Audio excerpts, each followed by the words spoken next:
Hello, I'm Merryana Salem, aka Mary. I am a Lebanese-Aboriginal bisexual woman. Hello, I'm Durr-e Adan Haque, aka Leia. I'm an Indonesian-Pakistani non-binary lesbian. We are two writers who love movies, television, and books, especially when they're gay. And welcome to GayV Club, where we'll be analysing LGBT texts that we like, that we don't like, and how we relate to these texts as gay people of colour. Happy New Year. Happy New Year, everybody. Happy New Decade. We are in the screaming 20s. We did say in the intro that we talk about LGBT texts. But we're not going to do that today. We're talking about Star Wars. Yes! And we are not talking about Star Wars alone. Today, we have my friend Will with us. Yay!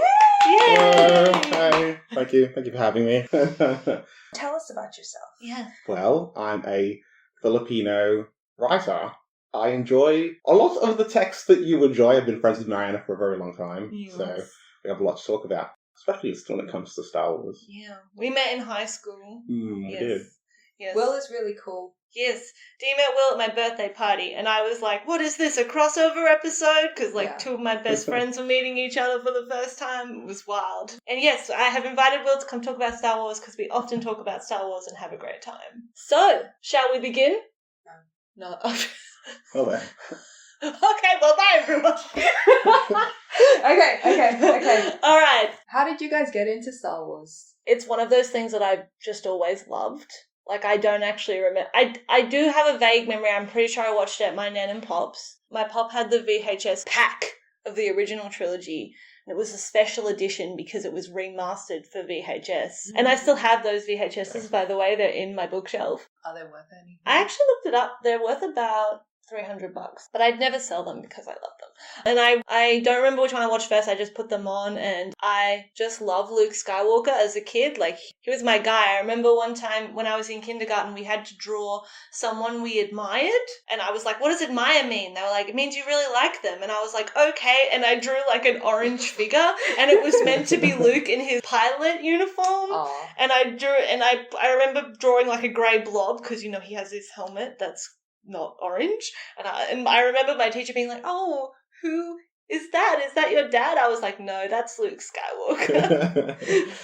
I grew up watching the original trilogy a lot, and then apparently my dad took me as a kid to see Phantom Menace. I don't remember it though, but I do remember seeing Attack of the Clones and Revenge of the Sith in the cinemas and being very excited. My dad threatened me to say that we'd leave if I didn't stop yelling when Yoda was fighting in Attack of the Clones, because I was like, yeah, this is so cool. How I've just sort of always loved it pretty unconditionally, like a child. Like, I'm just like, this is fun. So, yeah, that's my Star Wars story. Will? Well, I don't actually remember how I got into Star Wars. I just remember always loving it. I definitely remember being most obsessed with the lightsabers as a kid. Yeah. I came for the lightsaber battles. Yeah. Stayed for so much more. Came for them sword fights. Yeah, exactly. Those nice bright lights and their sounds. Yeah. I always used to imitate those as a kid. I remember watching the prequels first, for sure, and then watching the original trilogy afterwards. Okay. That's interesting. I watched the original trilogy first. Yeah, I watched the prequels first, which was weird because when I went to watch the original trilogy, I thought there would be more lightsaber battles. And then I was like, wait, the lightsabers aren't as frequent. Where are the lightsabers? Where are they at? But yeah, I came to love Star Wars. I definitely don't know when, but it's always been there for me. Well, I really loved in Phantom Menace when I was a kid. I loved pod racing. Like, that was my favourite scene. Oh. Like, I just loved pod racing. And me and my brother used to build pod races in the backyard, and what that essentially amounted to was John's my brother, we would take chairs out, dining room chairs out, and we would then just put junk all around them. And be like, this is my pod racer. And then we'd make the noises and be like, we're pod racing. Yeah, is that the pod racer noise? Yeah, we'd be like, I don't know. or we'd be like, because they all make different noises actually. Yeah, when you listen, like, they all, depending on how they're built, make different sounds. I love how they all have different, very different controls. Yeah. Anakin's is cool. He just has to go like two levers, sort of like. Star Wars leaves a lot for the imagination, Yeah. so I can see why we enjoyed it as children, for sure. Because it's a fantasy. Mm-hmm. And not a sci-fi film, but we'll get into that later. How did you get into Star Wars? I'm not into Star Wars at all. I'm into Hayden Christensen. Yeah, it's something that I watched as a kid and liked well enough, but I'm not super into it. There are a lot of people involved in the Star Wars movies who I really love, so I'll watch them for that reason. And yeah, Star Wars is just like the biggest movies ever. It's kind of impossible to avoid them. It's impossible to not have an opinion on them, I think. Yeah. Take me back, guys, if you can, to when that Disney announced that they were bringing back Star Wars when they purchased it for that crazy amount of money. How did you feel then when you heard about that, and how do you feel now? I was very wary. It's something that you love, and it's going to be touched and tampered with, and you're not sure how it's going to go. I remember being eventually excited, but scared. Yeah. Skeptical, yeah. Yeah. I've said repeatedly on this podcast that I'm a bit of a dumbass, and I was very much a dumbass when this was announced. My brain just went, more Star Wars? That sounds amazing! And I don't know, I guess because I liked a lot of Disney properties at the time when it was announced. So, like, I was like, yeah, but they've got great writers on staff, you know? They've got, like, you know, Pirates of the Caribbean is a great trilogy. So I was actually quite excited, mostly because my brain was like, yes, more Star Wars. That sounds excellent. More serotonin for me. But now I am quite worn. And much like Luke in the second movie, I'm very disillusioned. I'm just like, oh no. Which second movie? Oh, sorry, in The Last Jedi. So I was actually excited at the time when it was announced. I first heard about it because they said that John Boyega was going to be the lead. And I fucking love John Boyega because of Attack the Block. Just really creative. I love John. He's the king of sci-fi. And I was really excited that he was going to be in Star Wars because I'd been waiting for him to blow up. And there's actually so many actors in that movie that have now blown up. Yeah, it's great. Yeah. It's great. Jodie Whittaker's in that movie. Yeah. For like 10 seconds. No, she's in there for the whole movie. Okay. She is? I don't pay attention to her, sorry. You're fake. Okay. Sorry to Jodie Whittaker. Sorry to this woman. So at that point I was excited. But now we are quite not. But now I have some things to say. Okay. So today in this episode, we're going to go by trilogy and our thoughts on that. And we're going to go in order of release. Yeah. To make things easier. Which means we're going to start off with the original trilogy. So, guys, as I've said, I'm a bit of a dumbass with the original trilogy in the sense that I just unconditionally love it.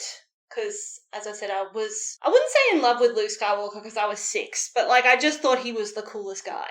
I would like to say here and now, have it on the record, that I do believe that Luke Skywalker is gay. That's it. I will not elaborate. Okay. Really? I thought this whole episode was on elaborating. No, I will elaborate. I just think that the dude, I think anyone, like, I don't even know where to begin. It's just his whole vibe. You know. Yeah. It's just like he spends that whole movie with Han and looking at Han like that. And it's just, how can you not, how do you, ugh.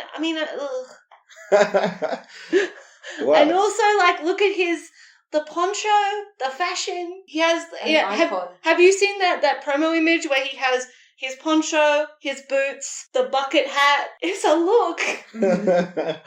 I remember actually I did a whole like little mini paper on this for a class once, and I was talking about how Luke Skywalker essentially, he's very non-macho, and that was like very unheard of at the time. Like protagonists of movies were usually more like Han Solo, very much like, rah ha ha, like, I don't respect women. Yes. Yeah. And we're very much like, I just shoot people and kill people and it just defines my manliness. And Luke was a very different protagonist to have for that. Yeah, I was going to go to the Tasha station. He just wanted to get off of this deadbeat planet. And he just wanted to go to college. He just wanted to be a pilot. Best pilot. He didn't want to farm. Oh, that doesn't help your gay case. No, it doesn't. There are so many farm gays. But but you know, there are other kinds. He's kind of a jock gay because he becomes a Jedi and he's like, not macho in the way he behaves, but he's like very skilled. But when you put him next to Han, a lot of people actually at the time were like, oh, Luke Skywalker isn't the main character. He can't be because he's so feeble. A lot of people were like, Han's the main character. But George Lucas was like, that is not the case. Han is the side character. People were like, but how? He's so masculine and manly. And all these reviews that were like, Luke's a nothing protagonist. How dare they? How could you say that? I don't know, I just like Luke as a protagonist because I think it's really cool of him to just in Return of the Jedi. Like, basically, when you think about it, the subtext is, hey, Luke, how are you going to kill the Emperor? What's your big weapon? And he's just like, empathy and kindness. And they're like, cool, no doubt. Like, this is the type of guy that even when his father is literally, like, torturing him, chopped off his hand, he's like, Dad, I'm not going to kill you. I still think you're a cool guy. Still think you're in there somewhere. Which is why the sequel trilogy made me really mad, because they turned Luke into a potential murderer for no reason. But then again, if... You mean Luke wasn't a murderer? Not really. Not at least not of his family. I mean, when you think about his own dad chopped his hand off and he was still like, I'm not going to kill your dad. Okay. I totally get that. That's on me. You chop my hand off, that's on me. He's just really nice. I know that's very basic of me to say, but Luke is my favourite part of the original trilogy. Luke doesn't even know his father till that movie. Like, he doesn't know Darth Vader is his dad, whereas he's supposed to have trained Kylo Ren. So it's very out of character for Luke to just be like, oh, I don't know my dad very well, and I'm not willing to kill him, but I've been training this kid for a while now, and I'm just gonna slap him out. Spending time with my nephew is hard. I didn't expect being an uncle would be this difficult. But no, he just really wasn't vibing. Fair enough. Have you seen Kylo? Can anyone really blame Luke? Like, I'm not saying that he was wrong to do that, but, like, I just don't think it was in character for him to do that. It was very not in character. But We'll get to that. the most significant thing I've come to realise about the original is that Han, for all his faults, and they are very many, so many, he's mostly fault. I'm pretty sure, like, Han and Lando were boyfriends, and I'll die on that hill, because the way Han in Empire Strikes Back, they're like, oh, do you know anyone in this area, Han? He's like, no, I don't know anyone. And then Chewie's like, and Han's like, no, we're not going to go see Lando.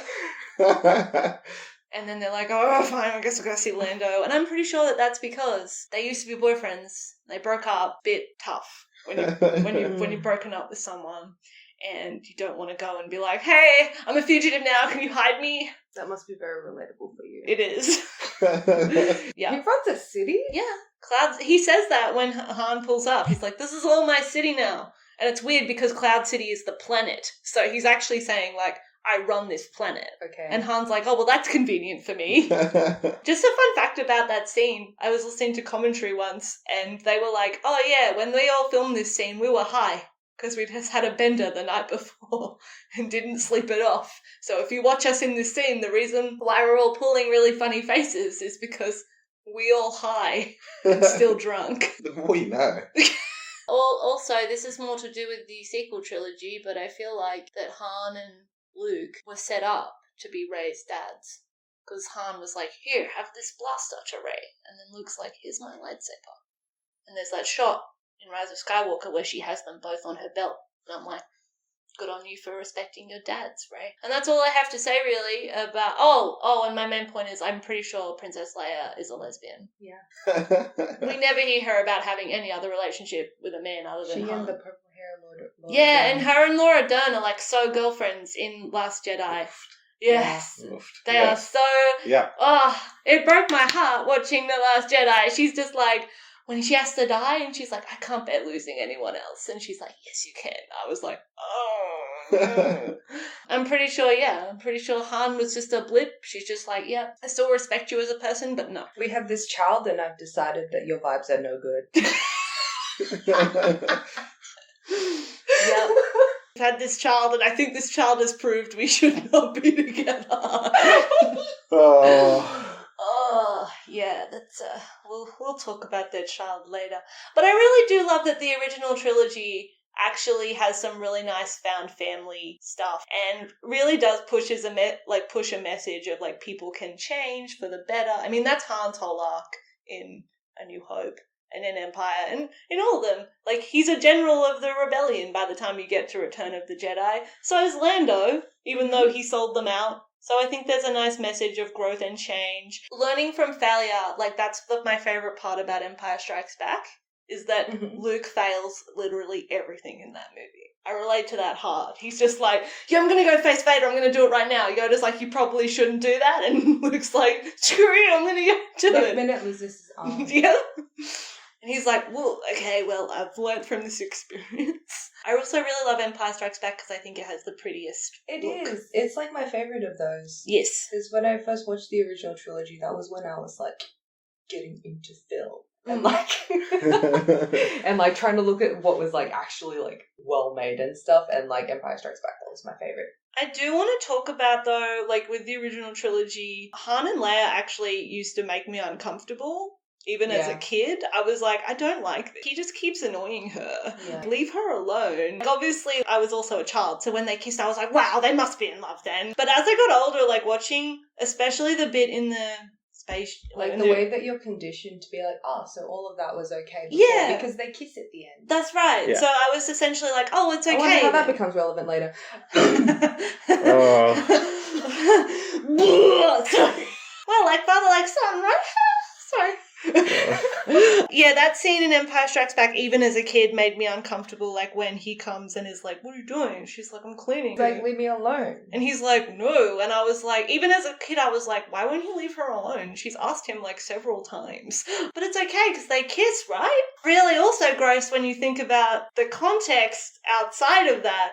With Carrie and Harrison. If you read like Carrie's biography, she talks about how like she was literally 17 years old when Harrison, who was 31 at the time, made a move on her. And I'm sort of like, And there is a line where she's like, oh, you know, affairs involve two consenting parties. I'm like, that may be so, but you are barely 18 and he is a fully grown man who is married.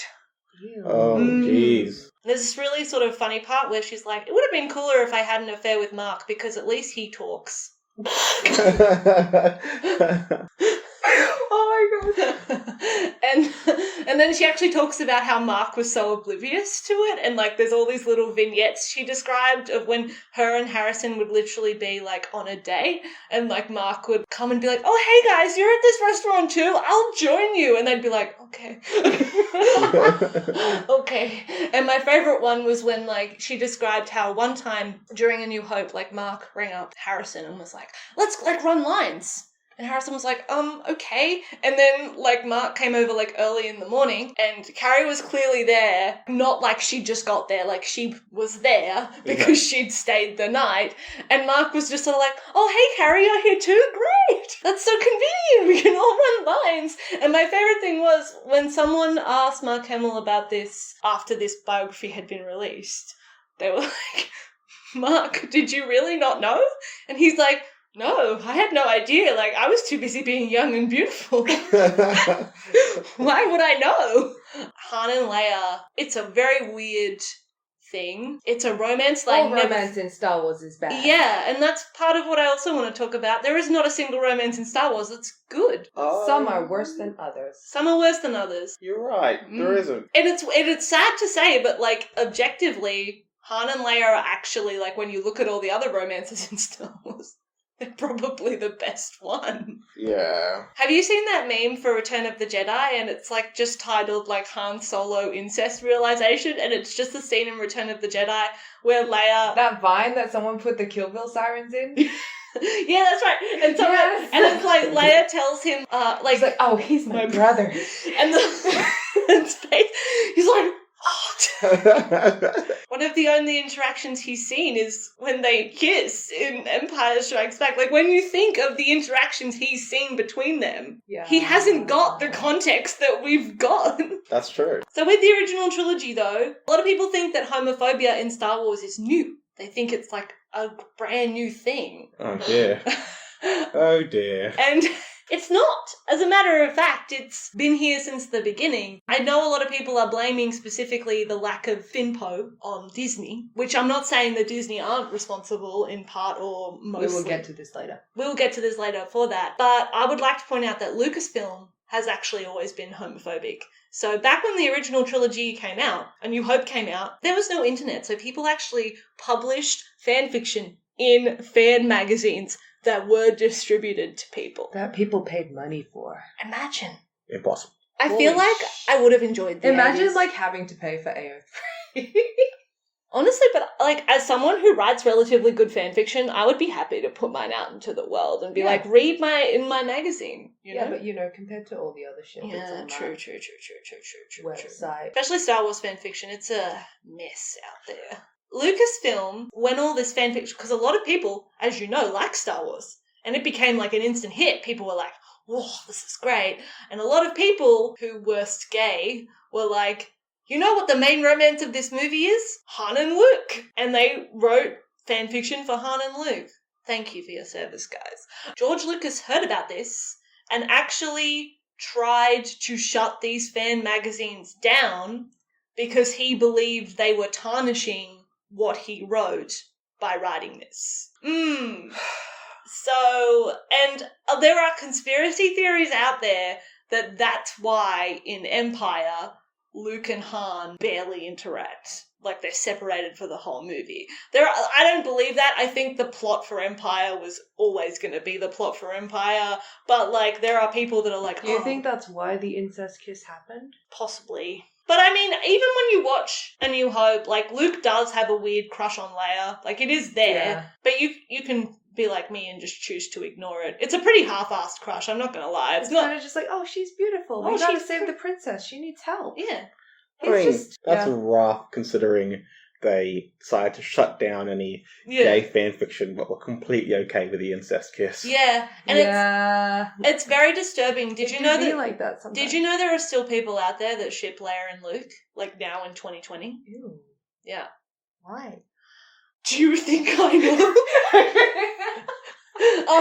Also, when Empire came out, a similar thing happened with Lando and Han. Again, thank you for your service. And once again, Lucasfilm was like, no, they actually, I think, succeeded in shutting down 2 fan magazines by issuing a cease and desist orders. And because they were relatively small fan magazines, they were like, we can't, risk this. So yeah, like Lucasfilm has been historically quite against. And it's weird because it's not even like people were going, you should put this in the movie. People were just going like, ooh, this is exciting. I'm going to do my own thing. Like, it's really weird because it actually wasn't affecting the movie in any way. But George Lucas deliberately set out to be like, I hate this. Yeah. And that's just a shame, I think, because if I was a director and I wrote something and people really liked it, I'd be really happy if people were writing homoerotic fan fiction about my characters. Like, that's not your goal. That's not my goal, but that means like people love them. No, like, it should be your goal. It should. I mean, it should be your goal to make people write homoerotic fan fiction about your work, I think. Because it means that people really love your characters. I mean, hopefully your actual fiction itself is homoerotic enough, but nothing's ever enough for people. Yeah, I mean, like, it's not like there isn't enough to justify Han Luke. There's heaps. Neither of them even interact with Leia for a lot of the film. Like, she's just all there, like a prize. And if you watch that scene out of context at the end when they get medals, it looks like she's marrying them. Is episode 5 the one where she's, like, the slave Leia? No, that's episode 6. That's Return of the Jedi. That's my favourite one. And the reason it's my favourite one is because the first third of the movie is a heist. Oh, that's true. Heist's so good. I love it because you think Luke's being a dumb bitch, but he's not. He's just using the fact that everyone thinks he's a dumb bitch. Maneuvers. I brought up slave Leia because I just remembered something. Oh, what do you remember? About the cultural impact of Star Wars. Are you talking about how at conventions there's always like a million slave Leias? No, I'm talking about how Star Wars is so big and slave Leia was so... How do I say traumatic for Carrie Fisher? Yeah, traumatic for Carrie Fisher, and also made such an impression on young fanboys that there is actually a whole Friends episode about how dressing up as slave Leia is like considered like a boyfriend's fantasy. Is it? Yeah. Oh.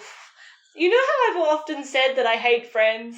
Yeah. Well, allow me to say once again, I hate Friends. Yeah, but I feel like... Except for Joey, he's valid. Like, yes, that's like the episode, but I feel like that phenomenon had to... Doesn't that phenomenon exist? Or at least back then it definitely did. I think what I can speak to with this is how I've seen it played out in a lot of other shows and films. Mm-hmm. So the worst example of the Star Wars fangirl fantasy that I've ever seen is in Deadpool.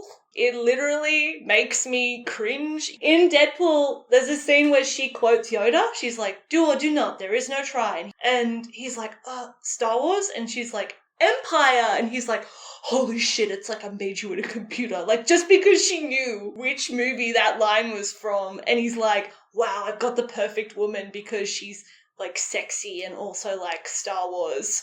So a whole arc on How I Met Your Mother about the main character testing one of his like potential love interests who hasn't seen Star Wars to watch Star Wars. Like, she has to sit there for like hours. Yeah. And this happens like several points in the show as well. It's ridiculous. The original trilogy is extremely geared towards males. Yeah. Yeah. It's written at that time period. Yeah. Unfortunately, just, Star Wars has had a huge cultural Yeah, impact. Huge. And it's just undeniable, like, how big it is. But the thing about it being geared towards men is really interesting to me because women have always been the ones that go see movies. Women are the ones that see movies. Like, it's actually, like, really hard to get men to go and see movies. Media has always been consumed more by women than men. So it's just one of those interesting things where a lot of the Star Wars fans I know are women, like that really love it. And, I mean, of course, I do know men who love Star Wars. It's just really interesting. It's one of those things where it's like, oh, really, like,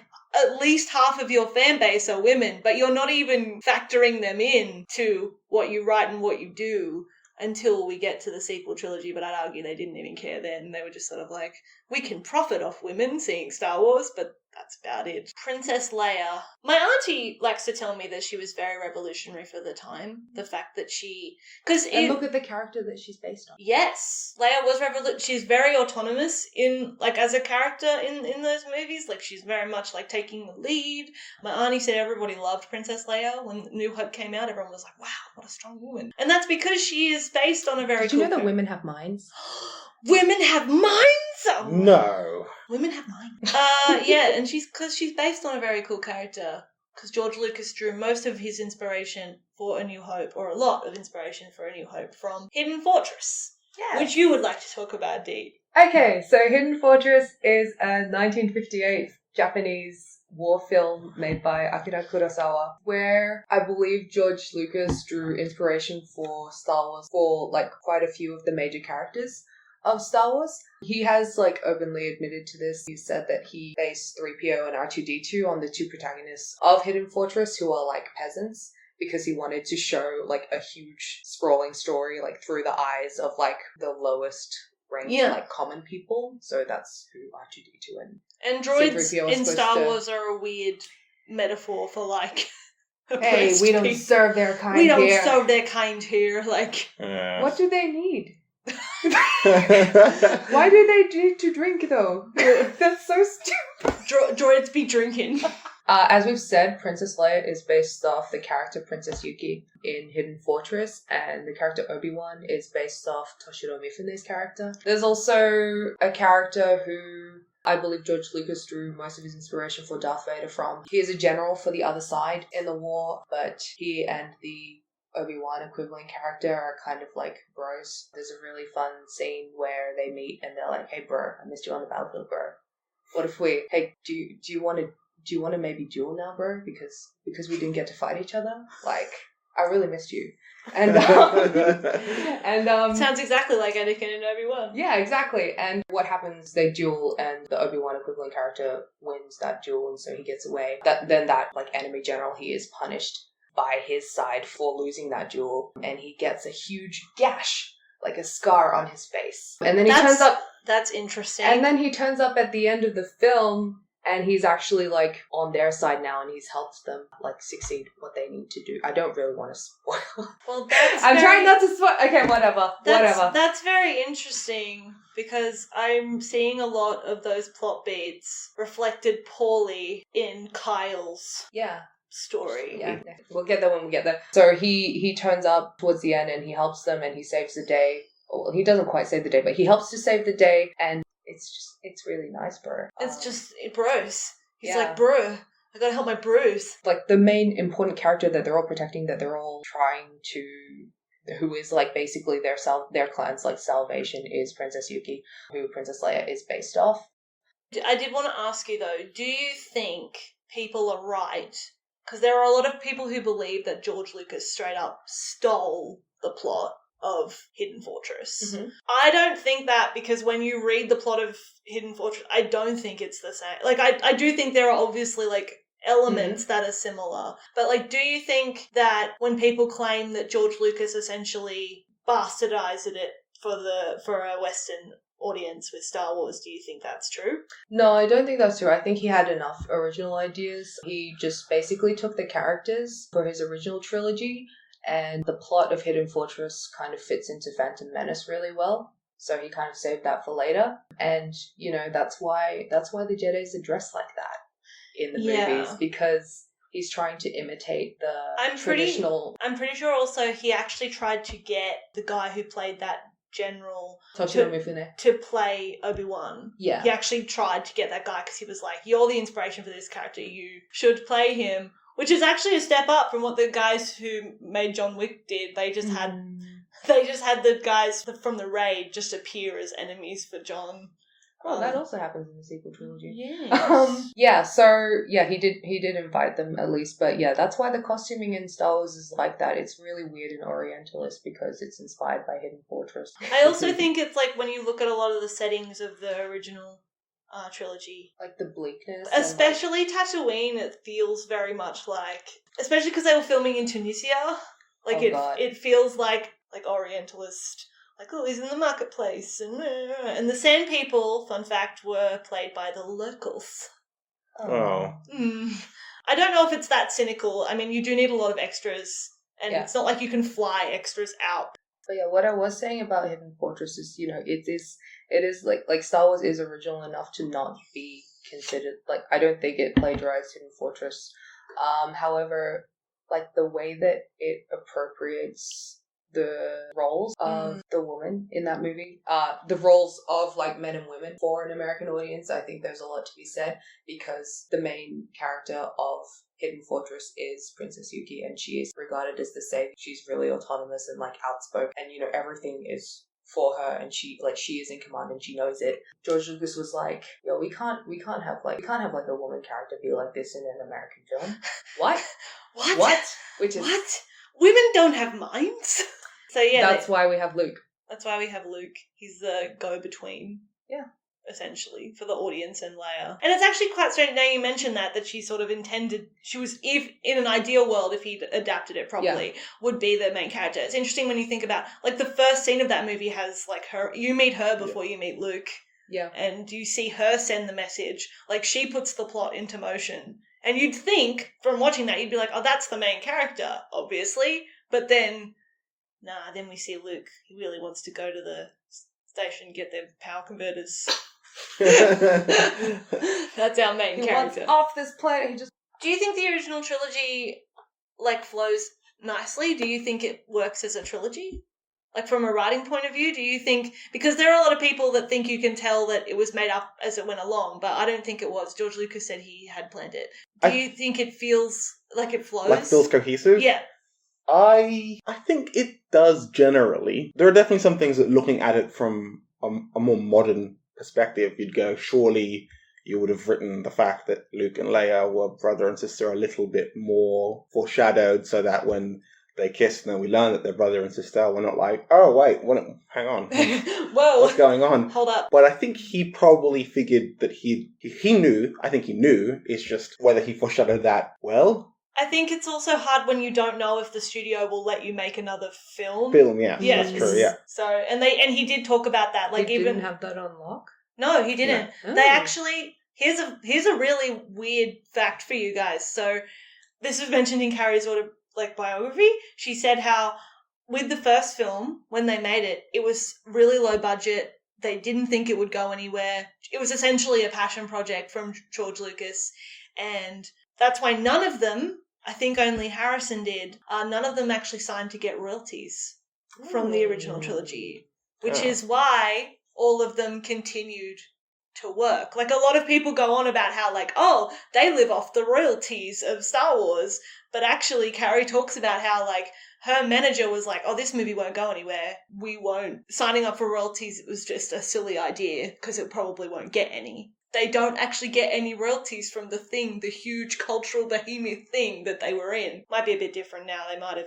retconned that somehow. But so they didn't know is the bottom line of that story. They had no idea that Star Wars, and no one thought it was going to be as big as it was. They all thought like, oh, it'll be a stupid space movie, you know, made on a shoestring budget. So when it they were like, yeah, we'll get you a second one, and if that one's as successful, we'll give you a third. So they didn't actually know whether or not they would get each one. But by the time Return of the Jedi rolled around and it was very successful, that's when, obviously, they were like, oh, okay, it's good now. And then that's why George Lucas, when he was like, okay, I am now ready to make the prequels. Now we're in your territory. Now we're in my territory. Okay, I said that I hate Star Wars, but, you know, I feel kind of bad for introducing myself into this episode as being like a major Star Wars anti, because I feel like I'm like shutting down the fun. But I do really love the prequels a lot. I had like a huge crush on Hayden Christensen. Like that was like Me too. the main source of my compulsory heterosexuality throughout my teen years. It's not the worst choice you could have made. I know. Like of all the white boys. Hayden Christensen. What are you talking about? He's part Italian. Shut up. Is he actually? He is. I looked it up after that stupid Little Italy movie. I was like, is he actually Italian? And he's Forget about it. Forget about it. But I gotta go get the sauce for the pizza. Oh gosh. That's what he sounds like. That's what he sounds like in that movie. And then I have to watch him fall in love with Emma Roberts. Like, if you're going to fall in love with a problematic person, why is it not me? God. But yeah, Star Wars, when I first watched it as a teenager, because of the huge cultural impact of people talking about Star Wars, I was like, oh, I may as well watch Star Wars now that I know how to purchase things very legally from a shop. That's I may as well just, you know, use those skills to use obtain the skills of retail. Use those skills to obtain Star Wars. Yeah. The retail skill. Yep. That we all have. Yeah, and I liked the movies enough. Attack of the Clones was my favorite at the time. Attack of the Clones is my favorite. Like my older brother really liked Star Wars, and I had family friends that really liked Star Wars, so that was probably they probably also influenced me to watch it as well. Also, fun fact, when you support the prequels, you are actually technically supporting Australian cinema, because they were filmed here. Yes. Yes, that's nice. Yeah, I did really like the prequels. I like, after watching them, I kind of watched, you know, the 6 Star Wars movies that were out at the time, and I didn't really revisit them again. But I remembered Attack of the Clones being my favorite. But then, like, over the years, like, whenever I would talk about Star Wars, people would be like, Attack of the Clones is shit. Attack of the Clones is good. And I was like, okay, maybe I was just, like, a child, so I didn't know any better. Who are these people? What are their names? But, like, yeah, I was kind of just like, oh, yeah, probably, like, in hindsight, like, you know, it probably wasn't that good, whatever. I'm just remembering it incorrectly as a child. But I did watch it again recently. At my house. With you. Yeah. And oh my god, it actually is really good. It is so good. I really love the direction. Like, the fight choreography is tight. Just, like, there's so much heart poured into that movie. Yeah. Like, just, you know, in the technical aspects, and also just, you know, the monster I love design. The monster design. The alien design is really fun. I really love the cast together. I think they have really great chemistry. I love Polycule. Rights. Is it time for my Hayden Christensen TED Talk yet, or should I save it for Revenge of the Sith? Or save it for Revenge of the Sith. Okay. I do think the prequels get a bad rap because it's got those absolutely infamous lines of dialogue in it where I don't like sand. When the writer for them did it's it dry, really poor, gets everywhere. Tortured by that kiss you should have never given me. I'm haunted. That's the one. By the kiss you should never. They're like animals, and I slaughtered them like animals. Yeah. And it's unfortunate that it all falls on Hayden Christensen because it makes it hard to forget those lines. But I agree. I really liked the way Attack of the Clones looked, particularly as a kid. It felt nice. Yeah, I agree. It felt like a fantasy. I feel like it's the one that leans more into the fantasy. Yeah, a bit more politically intrigued in terms of whole Senate and who's betraying us. And yeah. Also, can we just all admit how fun it was, because we all knew that Palpatine was super evil, and when you watch him in those movies, he's being so passive aggressive, like, all the time. It's so funny. He's so funny. Ian McDiarmid had the best time in those movies, and you can tell. Absolutely. Like, he's just like, oh, yes, they just handed all the Senate power to me, and then he's sort of like, such a shame. Yeah, the dramatic irony fucks in these prequels, like, because it's just funny. And, you know, I think Star Wars is very goofy. I think that first and foremost, like, I don't get why George Lucas is like, oh, fan fiction is like destroying the integrity or whatever. The way that, like, people who watch the original trilogies, like, when they came out, are so precious about it, and like, and it being like corrupted or whatever by like new influence. But like, Star Wars has always been goofy. Mm-hmm. It's supposed to be fun. It's also just always been a bit bonkers. Yeah. Like people complain about Jar Jar Binks, and Jar Jar Binks is a bit ridiculous, but the Ewoks are literally like fuzzy teddy bears. But also, can I point out that, like, if Jar Jar Binks wasn't there in Phantom Menace, that movie would be so boring. You actually need Jar Jar to break up the relentless, the Senators are here, the Jedi. People are just saying people are here all the time, and then they don't do anything. And then they've got the weird viceroys that have the weird Asian accents, and then you've got like yeah. I have a lot of thoughts about the way that Asians are portrayed in Star Wars, especially given, you know, Kelly Marie Tran, but also like given its origins from Hidden Fortress, and kind of the way that I do think there is like a level of bastardization and appropriation. Yeah, and it's really, even with the names. Even with the names, Qui-Gon Jinn. With the names, with the costuming, with like weird aliens with weird accents, or aliens that look like that. Like, I think it's really fucked up when it's a little bit like, even though Star Wars isn't technically sci-fi, like it does fall into that kind of techno-orientalism where it kind of borrows. It utilizes an Asian aesthetic or Asian aesthetics, and doesn't really different Asian aesthetics. Yeah, and puts them all in a mishmash, and then doesn't. And it's like, oh well, but this is alien. Yeah. Yeah, it like treats it like not really realizing that in itself is racist. To be like, it's quite racist. The costume designers for the prequels have like pretty much openly admitted to taking to basically copying like traditional Mongolian bridal wear for a lot of Padme's outfits. Like, everyone's like, oh my god, Padme's like a fashion icon, but you know, like it's cultural appropriation. And I think also no one talks about this. Padme is like seems to be quite much older than Anakin. Yeah. And he like latches onto her as a mother figure. Yeah. But then he like imprints on her. We're meant to just like switch gears like one movie later because he's a bit older and is like, thought about you a lot, and you're just like, oh, buddy. Oh, no. But Padme should be in jail. Padme should be in jail. I mean, she's only meant to be 15 when she meets Anakin, and he's like 12. But that kid just looks so little. I know. Like, you can't... It's really weird. Keira Knightley's in Phantom Menace. Also, I know there have been, like, a lot of analysis made by Jewish people who've watched Star Wars and gone like, oh, yeah. Like, appropriation of their, like, legends and stuff as well. And yeah, I can't speak to that, though, not being Jewish and not remembering what they said. But definitely in the prequel trilogy, like, that character of Watto is, like, a really bad caricature. He's not in Revenge of the Sith, but he's in Phantom Menace and Attack of the Clones. You know, I just think that's really bad to portray, like, a thing with stereotypically Jewish features as a slave owner. I just think that's a no-go. Also an alien. I mean, the Jedi are still portrayed as humanoids, you know? Like, they are most of them human-like beings for the most part, except for Yoda and that guy with the big, pointy head. The guy that looks like a squid.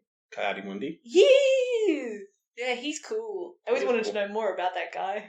Yeah, I agree. Sometimes you just look at some background aliens and go, what does he do? Yeah, what does he do? Well, you know how in Star Trek, how just like a random alien will pop up, like on, like in the crew, like you just see them, and you're like, who was that guy? Like, yeah. I really love I was saying this to Will yesterday. We were having a little warm up convo, and I was saying like people crap all over this prequels because of the dialogue. And fair enough, the dialogue's shoddy. Like, from go to woe. But my first point is, it has, like, the prequel trilogy has one of the most iconic Star Wars lines, which is, you know, so this is how democracy dies, with thunderous applause. And second of all, even though the dialogue is crap, the story is not. The story is really solid, makes a lot of sense. I think a lot of people didn't like it because when you compare it to the original trilogy, the original trilogy is like more of a singular adventure movie. You get me? They're moving from one place to the next, and they're focusing on this cast of characters, as opposed to when we get to the prequels, there's this political intrigue, and I don't know, I guess some people didn't really want to think about that component of Star Wars, but I like it. Yeah, I like the fact that I it's like there. that too. Yeah. I feel like if you are a person who is a writer and does like world building, Yeah. because most of the people who do like the trilogies, I know, like the prequel trilogies, are writers who are like, oh, I really love how they fleshed this out. Yeah, there's definitely a level of gatekeeping, basically. People who sort of see Star Wars as like a nerd hobby that really, if you don't know enough about, you should be kept out of it. And it's a bit weird. Yeah, I think that's stupid because Yeah, Star Wars exactly. is just really goofy. Yeah. Yeah, Like, precisely. people should be able to just enjoy it casually. People do enjoy it casually, but, you know, there's just that really... Isn't it called, like, the fandom menace? The fandom menace, yeah. That's... When they, like, send in death threats and shit to the little kid that played... Yeah, so Anakin this happened and twice. Can Can you Oh believe my that happened God. twice to that one character? Like, they sent death threats to that poor kid who played Anakin in Phantom Menace, which I think he did a good job. He was playing a kid. Yeah. And he played a kid. Like, what did you want? I don't know what you wanted. And then... Is it time for my TED Talk now? Yes. Yay! Hello, everyone. Welcome to my TED Talk. It's called Hayden Christensen Was Great. You guys are just mean. So, I have always believed that Hayden Christensen was a good Darth Vader. And the reason for that is that people forget that Anakin is, like, at the most 20 years old. Like, he's a 20... Can you remember what you were like as a 20-year-old? I'm sorry, were you really articulate? Were you, like, really like, oh, I'm gonna probably talk like an idiot? Anakin talks like an idiot. He talks like how a 20-year-old would talk. But I do want to make the point, is that Anakin is like a traumatized child. He was a literal slave for all his life, and then the space cops come and are like, hey, kid, you're the chosen one. Come with us. And he's like, oh, cool, that's always been my dream. And then they're like, by the way, you can never see your mother again. You know, that one person that has shown you love, like the only person who's shown you kindness and love your whole life? Yeah, you can't see them ever again. And he's like, cool, okay, this is not emotionally traumatizing. Then they drag him away, and they train him to become a Jedi. This is Attack of the Clones. They're training him to become a Jedi, and they've been telling this boy his whole life that he's really super duper special. And then every time he's like, could I have autonomy over my life? They're like, no. Could I even just maybe have a promotion? No. So this kid's like been raised to think he's the shit, but everyone keeps putting him down all the time. On top of that, he's got all this unresolved trauma, and that results in Hayden Christensen's beautiful performance where he just screams and yells and shouts and is very, like, emotionally unstable. Yeah. He did a good job. That scene where him and Padme are just staring out the window crying in Revenge of the Sith gets me every time. They're both so traumatized, they can't even articulate their emotions. And I'll tell you what else. Anakin had visions of the future that often came true. And when he goes to Yoda, it's like, hey Yoda, I'm pretty sure I'm having visions of people I love dying. And I really want to go and, like, do something about that because, you know, we're Jedi, we should help people. Yoda's like, yeah, but not the people you want to help. Yoda's like, fuck you. Yeah. It's like you're the chosen one, but fuck you. Yeah, pretty much. Like, imagine having that dual thing in your head. Like, I'm the chosen one, but also no one's letting me do anything, including help the people I care about. So, this results in Palpatine being like, hey, buddy, I'll let you do things. And of course, because he's 20 and he's dumb, he's like, sounds legit. And especially, like, Palpatine's just like, you just gotta kill some younglings, you'll be right. Yeah, so Palpatine's just like, the younglings just had bad vibes. Like, when you think about what, like, Anakin as a character has been through and how no one at any point has taught him how to handle the trauma of his life. Or how to just be a person. Or how to just be a person. And, like, emote regularly. Yeah, no one has taught him that. And every time he's asked, they're just gone, you don't have to worry about that, you're a Jedi. You only have to worry about balancing the Force, no pressure. Yeah, you only have to worry about literally... You only have to save us all. So is it any wonder that this 19/20-year-old man is like, oh wow. But is it weird that he, like, just yells and is really awkward all the time and says things really awkwardly and behaves really... He's never learned how to be a person. And for the half of his life, the only people he interacted with were people that treated him like a slave because he was a slave. And anyway, that's why Hayden Christensen actually did a good job. He was doing a good job, doing the exact job he was meant to be doing, which was playing like a very traumatized, gullible child that never learned how to deal with their emotions, played that to perfection. And he humanized Anakin, like, in a way that you can understand. Like, when you watch the trilogy, you're like, oh, yeah, well, I'd turn evil for that too. Okay, I think it's the fact that some people watched the original first, and they're used to seeing Darth Vader as this essentially non-emotive, dark figure that does nothing, has no backstory, and is just this evil, menacing, scary dude. And then you go to see James Earl Jones' voice. Yeah, exactly. And then you go see Anakin, you see his origin story, and you're like, wait, he's a person. What? What? No. People in my trilogy about people? I don't think so.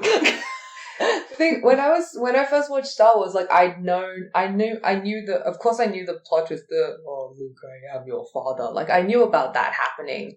So I knew that happened in the original trilogy, and I never really bothered with that for so long, because I kind of just watched the prequels, and I'm like, that was a pretty fun story about the guy that eventually says, Luke, I am your father. Like, I was satisfied with that, and it was only maybe like a year or two later that I actually watched the originals. Yeah, but everything all kind of fits. Do you know what I mean? Like, a lot of people pick it apart. Like, this happens in the prequels, why does this happen in the original? But I'm like, the main plot beats all fit together. I think what's cool about the prequel trilogy is you're watching, like, a hero's journey, but kind of in reverse. Yeah. You're watching someone... It's Anakin's destiny to destroy everything. Yeah. I think of the prequels as more like a tragedy. If you think of the originals as, like, they're the hero's journey, like, we're watching, like... The descent into what makes their problem, basically. Yeah, but, like, you're watching something become someone, and everyone else as well. Like, you're watching this whole situation crumble. And it's, like, I think that makes it, like, kind of emotional, because you're like, oh, this is just a normal person, and they're going to do all this, that's really... And then you also look at Palpatine, you're like, wow, you were just like that from the beginning, weren't you, buddy? You were just gunning for all of that. Like, I love in Attack of the Clones when you kind of learn that, like, oh, he ordered the clones. He also built the Federation army. He's just war profiteering, like, straight up. And that's why George Lucas was right when he was like, this is my comment on the Bush administration. You're valid, George Lucas, for doing that. Also, can I just say I think the prequel trilogy has the best villains. I love Count Dooku. He's a cool villain. I love Palpatine all through that, obviously. He's like, because it's his time to shine. And I really love my boy, General Grievous. Because I just think the design of General Grievous is the coolest thing I've ever seen. Like, he's a robot with human organs. What happened there? I want to know. General Grievous is the reason that there's, like, Obi-Wan droid memes. discrimination. Yeah. He's also responsible for all our favorite... Darth Maul was cool. Oh, Darth Maul! Darth Maul was cool. Yes. Yeah, I think that's something Star Wars has always done well, actually. I like their villains. Most of the time, I really enjoy their villains. I think for most of it, I like Sidious, I like Vader. 0.5% of the time, villains are good. I don't think you know up to... Yeah, that's true. We need to... These two sets of great villains. Yeah.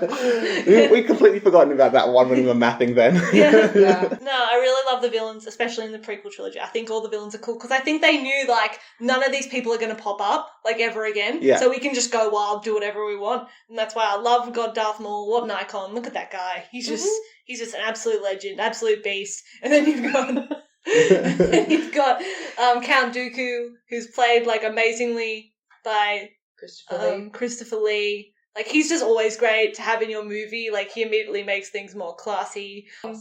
Yeah, he's a classy guy. He made a death metal album at 90. Is that not class? Yeah, and then, of course, General Grievous, when he's like, General Kenobi! And there's all that iconic thing where he's like, hello there. And there's that big lizard thing that Obi's riding around on. That's like... He's a great villain. Well, he throws Obi-Wan off, so really, like, he is... Also, I would say that the Jedi are the villains of the prequel. Oh, yeah. 100%. They're complicit in war crimes. And Yoda essentially goes into exile because he's like, oh, how embarrassing. I allowed a fascist regime to rise. Oh.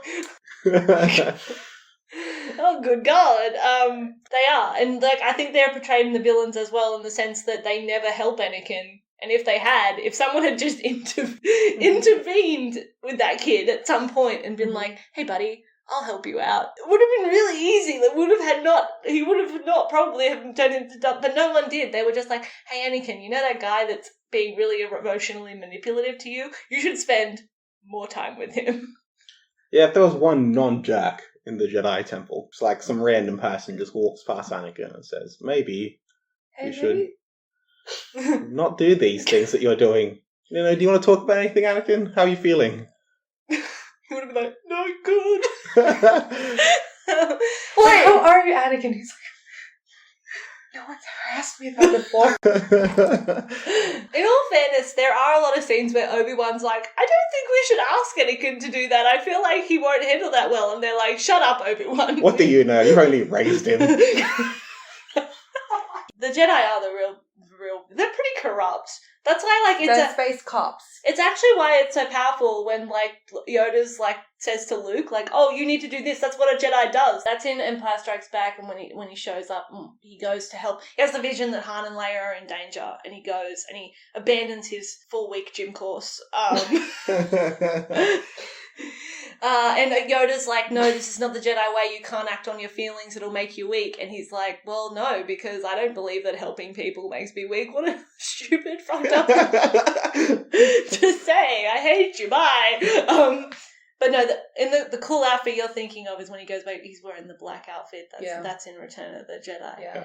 Fashion icon Luke Skywalker. Luke is gay. Also, I really like this, and this is something I only noticed recently watching Return of the Jedi. The outfit that Luke is wearing, but when he gets to Jabba's castle and he's wearing like the black robe thing, they put Anakin in that same outfit for Revenge of the Sith. I did notice. I didn't notice this until then. I was like, oh my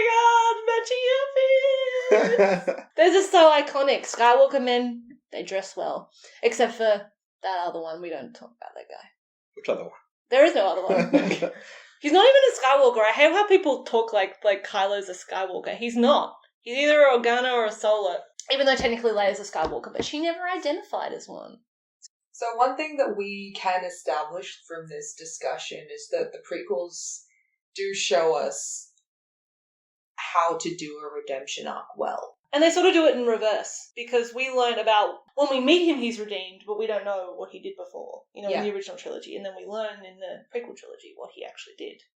In the prequel trilogy, it's pretty well established that Anakin, has a very strong family. He's very strongly oriented to protect the people he cares about and protect specifically his family. And we see that with his mum, first of all. Yeah, so we know that he has, big family values, and he loses his mum, and when he does, it's out of his control. So when Padme's pregnant, he, freaks out. He's like, holy crap, Yeah, they establish what's important to him and what he wants to protect. What's core to his character, essentially. They establish, why all of this happens, why he's so easily swayed. They also show him being swayed. And they show him being swayed by Palpatine, who essentially, king of camp and being evil, knows that Anakin is in the not-so-secret relationship and is sort of like, buddy, if you're worried about something happening to your wife and kids, I know a way that you can save them. Which seems to Yeah, which leads to Anakin going, well, hey, the dark side sounds cool, because they actually want to help, whereas the people I'm with are like, that's when you get to the original trilogy, once you've watched those and then you go back and watch the original trilogy, you can see, Darth Vader, subtextually, when he finds out that Luke is alive, he's like, oh, that was the whole reason I stayed here. Because Palpatine lies to him in Revenge of the Sith. Is like, oh, your children died in childbirth and so did your wife. No. He's like, no. And so when he finds out in the original, all these years later, that no, actually, not only is your son alive, but also your daughter's alive too, and he realizes Palpatine is a liar, it starts to really undo everything. And I think what's good about his redemption arc is it's not really redemptive, because he can't really go back and undo everything that he's done. But he realizes the one thing he wanted to do the whole time was protect his family. And in the very last, he does. He protects Luke from the Emperor. and also kills the Emperor. He can't undo it, but he sacrifices himself to do the one thing he always wanted to do, and also the one thing that the rebels needed to win. I still think despite all that and like how well it is written in that way, in that kind of backwards way, I think it is kind of ridiculous that he does get into Jedi heaven at the end of all that, given the things that he's done. I mean, least it made sense. You can disagree of his core essence being, but I think it's because, like, it shows that his core essence was never truly, like, corrupted because he loved his family. Like, I'm not saying that should be enough. Yeah. But in this religion that is the Jedi, it apparently is. Yeah, there's a big difference between Anakin as both Anakin and Darth Vader, and Kylo Ren as Kylo Ren and Ben Solo. Yeah. Which brings us to the sequel trilogy! If I get too angry talking about Kylo Ren, just slap me in the face.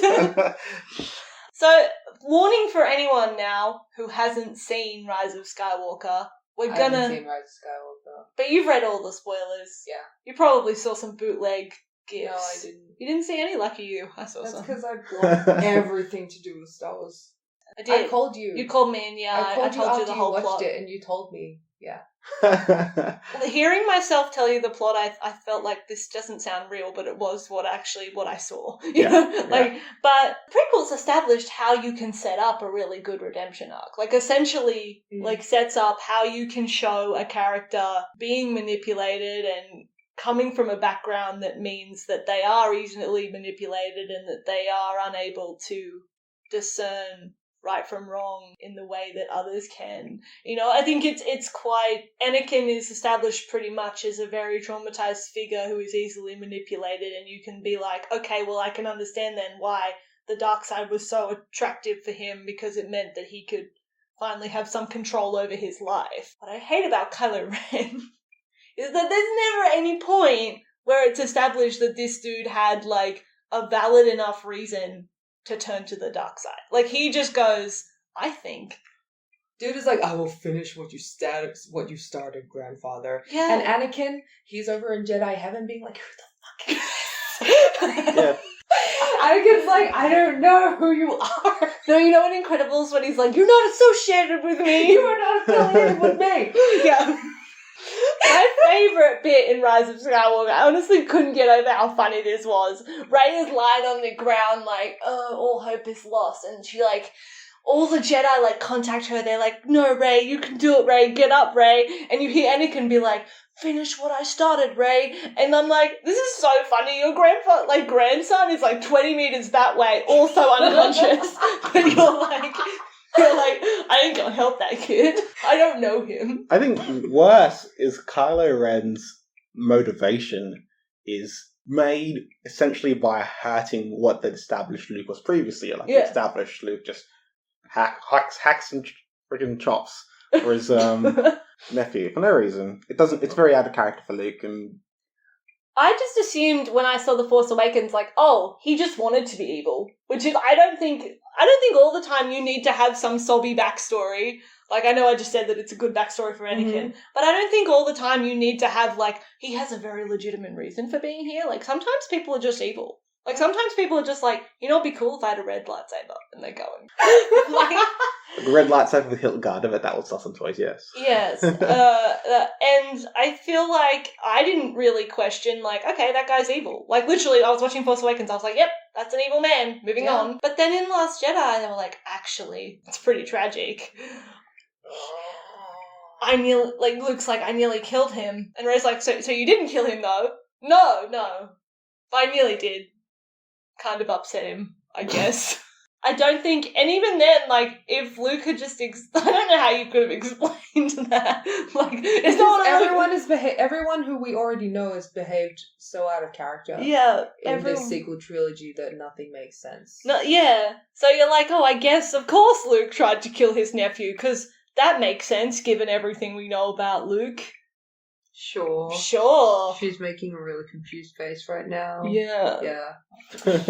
Anyway, but I think Last Jedi, one of the reasons why I like it is because it actually doubles down on Kylo being the villain. It doesn't try and be like, oh, hey, you know, he had a rough time when his uncle tried to kill him. But it, like, for the most part, he's just like, Kylo's just like, yeah, I'm a piece of shit, and I don't really care. Like, I'll kill my master, I'll kill Rey, I'll kill everyone, I don't I'll care. kill my father. I'll kill my father. I'll try to kill my mother. I don't care. Like, I just want the power. And then once he gets that, it's not like he goes, oh, now I've got what I wanted, I'll just chill. Yeah. He doesn't. He goes like, I'm Supreme Leader now, which means I can kill even more people than I could before. So I'm gonna go. It's really weird to me that people took away from The Last Jedi, like, oh, they established that Rey could turn him. I'm like, is that what you thought she was doing? Because That's the reason I don't really like Last Jedi, though, because it's a waste of time doubling down on how evil Kylo is, because I feel like that was already established in the first movie. yeah,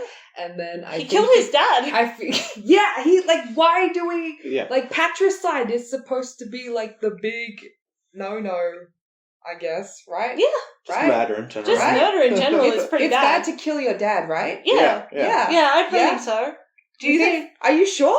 I don't know, I might need to look at it. I don't know, but see, look, if you're vaguely, Like, also, I- you know, but I feel like if you're vaguely unhappy with your parent, like Kylo was, like in a really vague way, like, oh, I think that it's okay.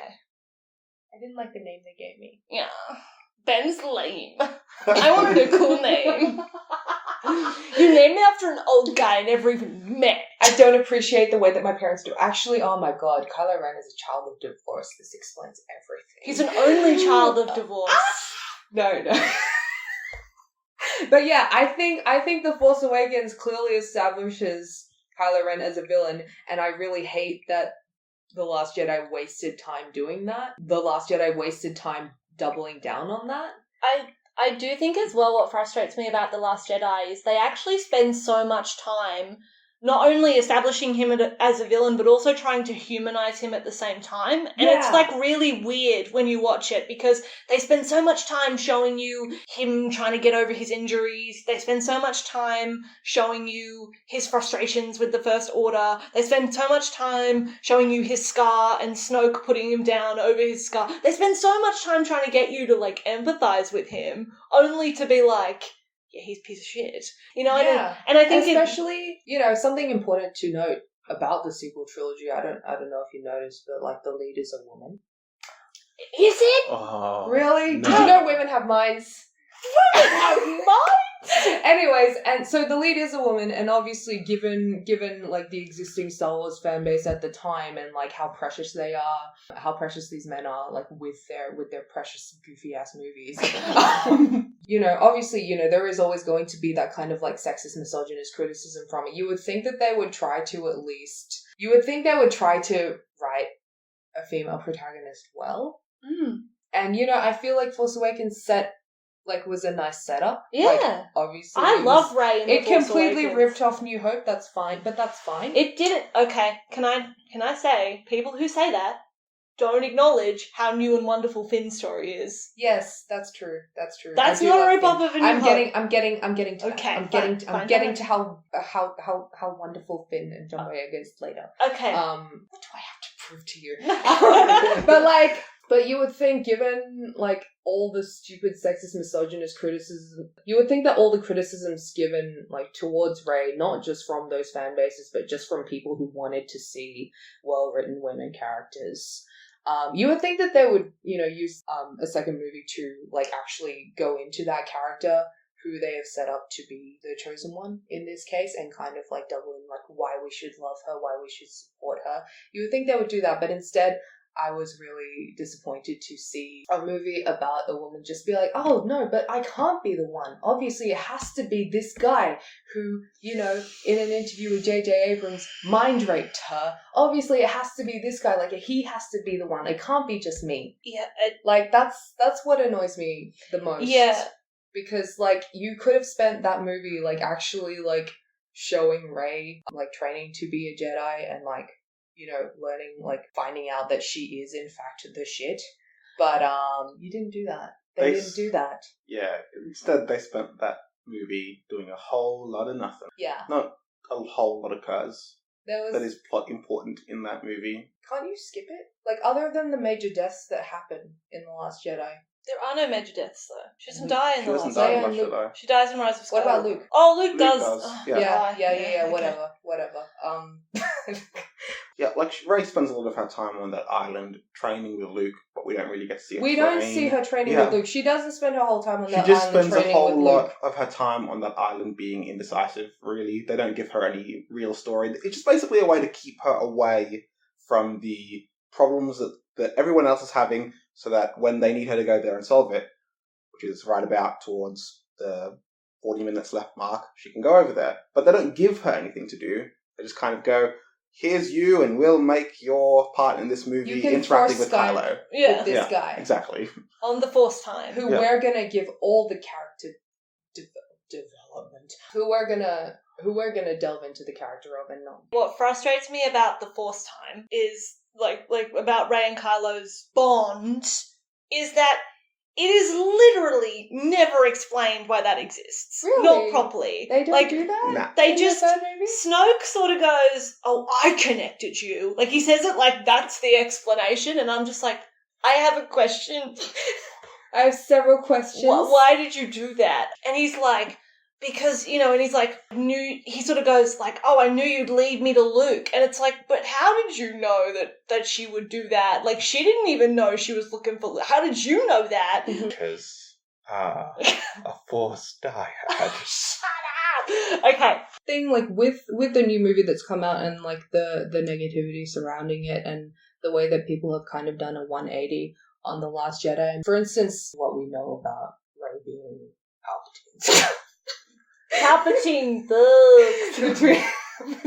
He pulls. Yeah. Why did you say He pulls. with what we know about Rey being Palpatine's grandchild after Last Jedi is like, oh, this doesn't matter. Everyone's like, oh, but what Rian Johnson was trying to say actually was it doesn't matter who you are and the Force is for everyone, so it's not like a magical heritage thing. Them- Any one of us could be a hero, whatever. But I don't think that's true, because if he did actually care about all that, he would have developed the fact that we have a Force-sensitive Finn right there. Force-sensitive, defected stormtrooper. Literally the most interesting plotline in the new trilogy. What do they do with it? Nothing. Nada. Nothing. You have John Boyega, and what do you do with him? Nothing. Nothing. Which brings us to Finn. Which brings us to Finn. The most original part of the whole... Like, you can just say that, like, Rey is just Luke... Yeah. as a woman. Like, Rey is just female Luke. Actually, I saw someone describe her as centrist Luke, and I'm like, So Rey is just centrist Luke, which I think that's a valid thing. Kylo is just Anakin with privilege, which is to say that he's not Anakin at all, because Anakin is defined by his lack of privilege. And Poe is just a less shitty Han, like a less... They made him shitty in the new one, though. They didn't make him shitty in the latest one, but for the first two, he's not that shit. Yeah. I think Poe is totally valid, and I'll die on that hill. Whereas Han is not valid a lot of the time. I'm like, shut up, Han. That's not what you should say in this situation. Finn, there is no equivalent for him in the original. Like, you can't find a Finn... Like, that was literally the most original concept they came up with, was what if stormtroopers were, like, brainwashed people, which they are, and what if one of them was like, actually, no, I don't want to murder people. I would rather not do that. And he does that of his own accord as well. Like, he's such a strong character from the beginning that he actually is like, no, I don't want to murder people. In Force Awakens, he does so much. Like, he is actually the catalyst for so much of the action. He is the one that's like, I'm going to help Poe escape, because we do technically start off with Poe, but Poe's captured. Finn helps him escape, then Finn crash lands on Jakku, and then brings Rey into the plotline. Because if we just left Rey, what would she have done all movie? Collect some scrap. Finn is the reason why the plot essentially happens, right? Yeah. Yes. Finn is like the first face that we saw of this new trilogy. Remember In the trailer. Remember when that teaser dropped and like everyone lost their shit for a myriad of reasons. Black person in Star Wars? Oh my god. And everyone was like, who's John Boyega? And I was like, guys, I have the movie for you. Saw Rey in the trailer a little bit. I remember that first teaser trailer. The main thing I remember about it, I was like, wow, those were a lot of images. What does it all mean? Yeah, I actually still love The Force Awakens. I think it's a beautiful setup.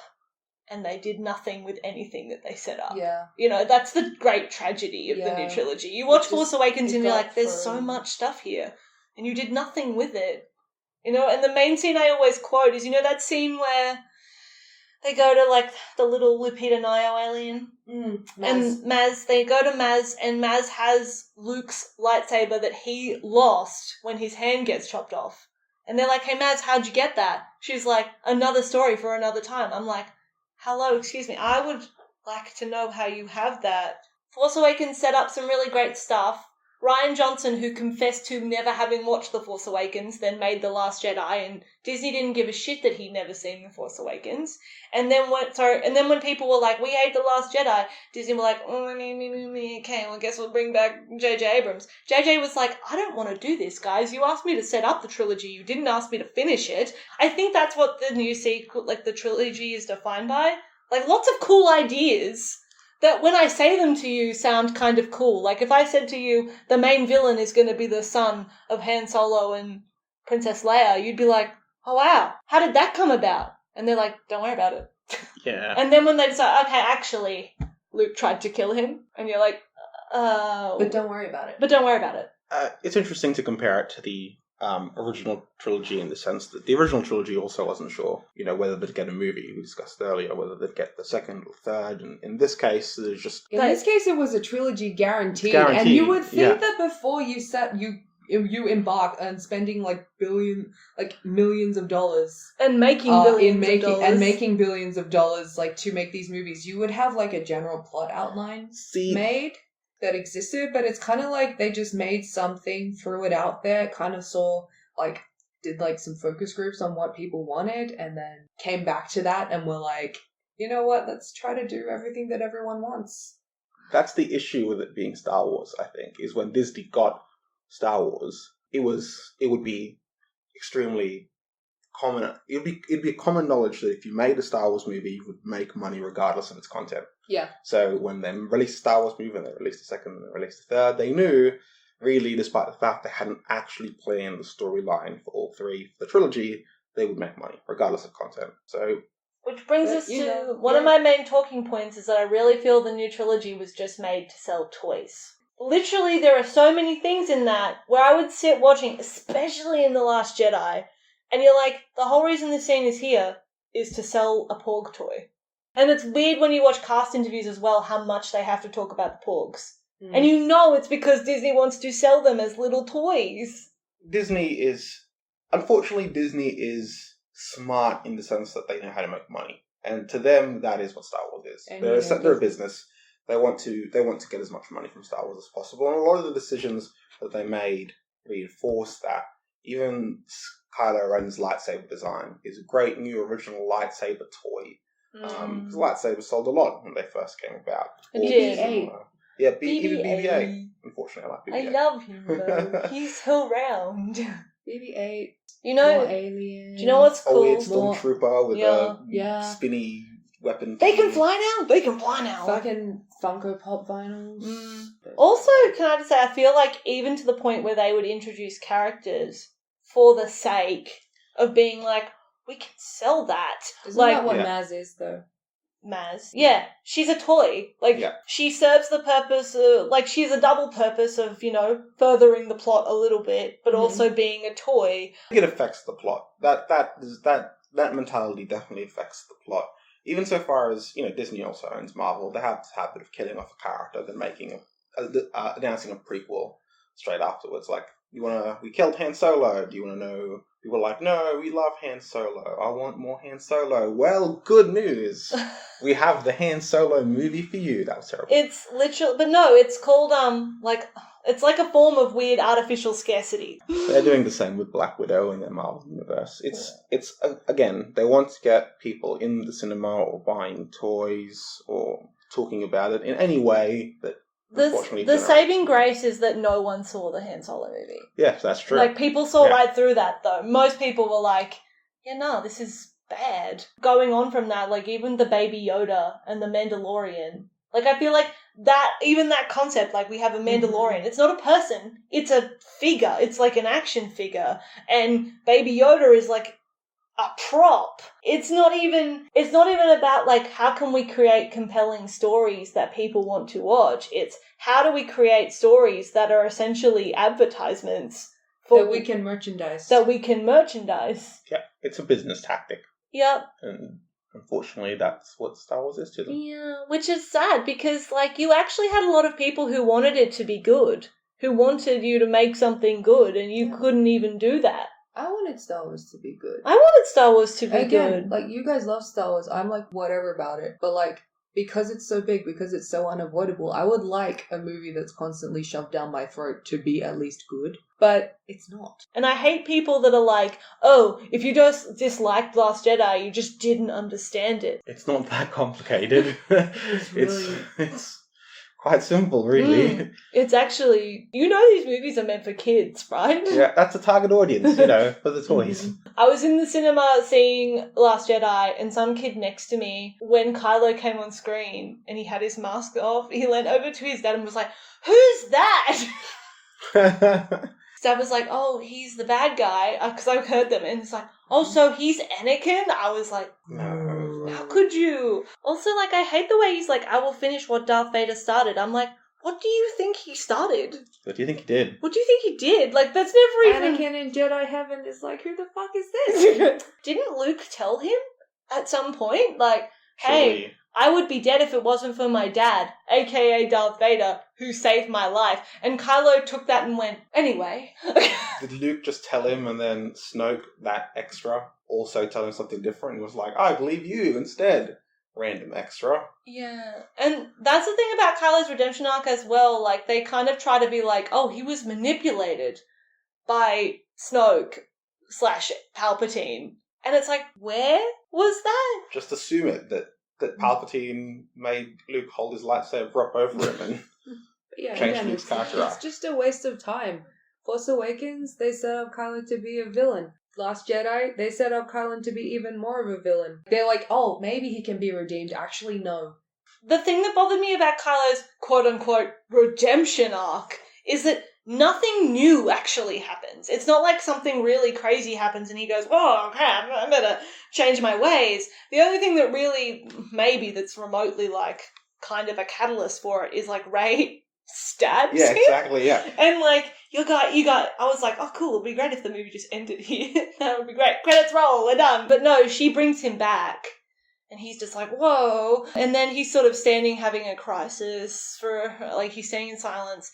And Leia, in that moment, like, that he gets stabbed, also, like, reaches out to him. Which, for the record, we've seen her do. That was, like, a scene in The Last Jedi where she's, like, they're doing I call it a force stare, because they're, like, staring, but you can tell they're, like, they're doing the force time, but they're staring. Okay. Like, she's staring, and he's staring, and, like, you can see he's gonna kill her, but then he sort of doesn't. I mean, he kind of does anyway. He shoots the ship. So she's reached out to him before, did nothing. Dad reached out before. We all know. Killed him. Killed him.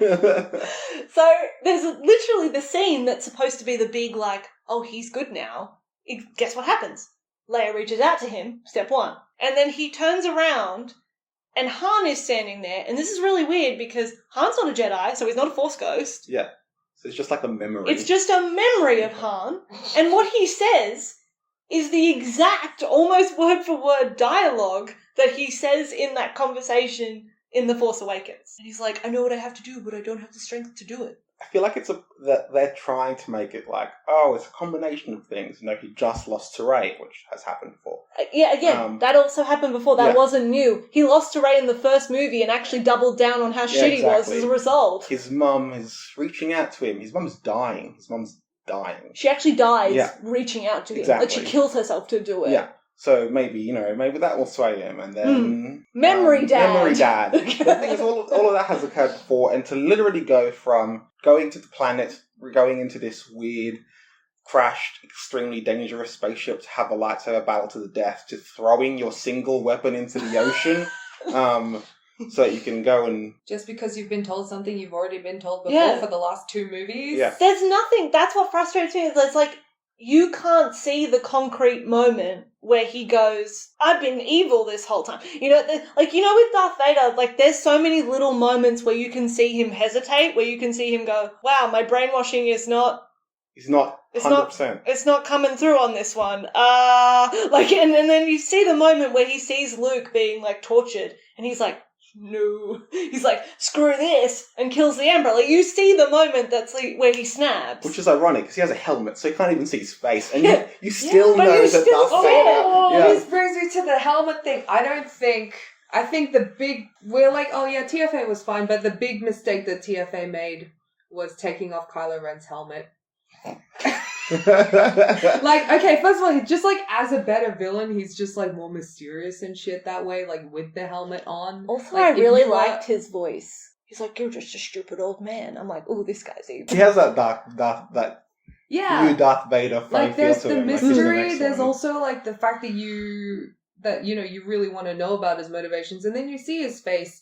And I know there are a lot of people who really like Adam Driver's face, and I feel like was the big mistake. And I feel like that is why The Last Jedi is the way it was, because of the way that people reacted to seeing, the way that some people reacted to seeing Adam Driver's face, and the way that the general public reacted to Adam Driver's other work outside of Star Wars, which I'm just not buying was enough quite good to find Adam Driver attractive.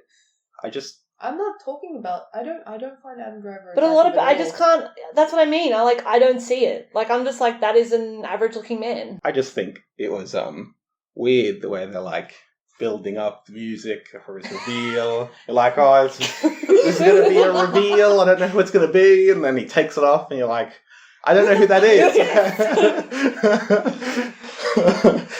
Also, another thing about Force Awakens that I just want to just get out there. I'm really mad that they got Iko Uwais and Yayan Ruhian from the Raid cast in there as the Kanji Club. Just like there for 2 seconds, just standing there. I watched The Force Awakens when I was in Jakarta in a cinema full of Indonesians, and when they came on screen, we were like, whoa! Because we were like, oh my god, there's going to be a really sick fight scene. Like, we were all like ready for that, and then it didn't happen. No. So that's just a waste of people. That is a waste of people. That's a waste of highly skilled silat artists. Yeah, so shame true. on you. And silat is amazing. Silat is... It's very sexy. It's a fighting style, like, to deliberately kill people. Love that. Yeah. It's just for people that don't know what silat is. Silat is like a traditional Indonesian martial art, and those guys that did appear in Star Wars appeared in my favorite movies, The Raid, and The Raid 2, and... Do you know what's also a huge waste? What? Having Oscar Isaac's beautiful face in this trilogy. I mean, I like... But also there's that thing that he said recently. Yeah, and recently Oscar Isaac said that he wished they'd killed Poe off in The Force Awakens. Which was apparently in the original script. Yeah, in the original script he was meant to die in the battle at the end. But then, I don't know, they must have focus grouped it, people liked his character so they kept him. Which is, beneficial for me who wants to see Oscar Isaac. It's very evident, I think, that now that when you know that they didn't really know what to do with his character after that. I mean, I do like all his scenes with Leia in The Last Jedi because I'm like, that's his mum. And what prompted Oscar Isaac to say this is because in the most recent film, in Rise of Skywalker, that's what it's called? Yes. In Rise of Skywalker, origin story is that he's some kind of space drug dealer. Which is something that Oscar Isaac, who is like a Latino actor, has done his very best his entire career to avoid roles like that. Yep. And for them to just spring that on him, he has no choice but to be in the movie. When he has no choice but to be in the movie is just the shittiest thing. It's so rude. And then on top of that, like, as if, racially profiling him like that in this movie is not enough, he was also very vocally, like, advocating for, like, Finn and Poe. From the very beginning, he was like, I believe that they are in love. Which I'm like, you say that, Oscar Isaac. You do that. In that origin story, they also make sure that they want you to know that Poe had a girlfriend and he is definitely straight. Here is Kerry Russell wearing a helmet to make sure, to not flirt She's with in him. a helmet? Yep. You don't see her face? You see her face in one scene. That is a waste of Kerry Russell as well. This whole trilogy is a waste, okay? They do that. It's a waste of my favourite people. They did that to Gwen as well. They did that to Gwendolyn Christie as well. Can you imagine putting Gwendolyn... They did that to Gwendolyn Christie. They did that to Lupita. Like, just a waste. Just say you don't appreciate tall women. in that movie, though, in Rise of Skywalker, they give him that whole backstory, and you're like, okay, so is this going to mean that we're getting, like, an interesting Poe arc in the very least for this? No, you don't. You don't get an arc for him either. Finn and Poe do nothing but run around and be buddies, which I guess is valid, because who doesn't love seeing them running around being buddies? But at the same time, nothing comes of that. Yeah, they haven't much impact. Yeah, nothing. They don't impact the plot in any kind of big way, which is a shame because they are, like, the main trio. And that's what's interesting as well. We're meant to believe that, you know, Rey, Finn, and Poe are the main trio of this, which is, okay, cool, but the three of them barely interact in the first one. They don't, like, interact in the second one. And then the trio in the second one is the one with Rose. Yeah. Yeah, she doesn't get any more screen time past that. This brings me to Rose. Yeah. I think what they did to Rose, though, and what they did to Kelly Marie Tran in The Rise of Skywalker is much worse than what they did to Finn and Poe. Yeah. Because at least Finn and Poe are there. They may not be doing much, but they're there for the whole thing. Mm-hmm. Kelly Marie Tran, despite being one of the main characters of the last movie, is not there. She's just not there. She's like an extra. You see her in the background a few times. She has one or two lines. And the weird thing is they actually introduced this character played by Mary. I forget his name. From Dominic Monaghan. Monaghan. They have this character. Because he's friends with J.J. Abrams. But his whole role is to liaison with Leia. And I'm like, if only you had a character who was already able to do that and was already established in the Oh, wait, you did. That was Rose. But instead she's, like, shunted off. And I'm like, everything Mary from Lord of the Rings is doing, she should have done.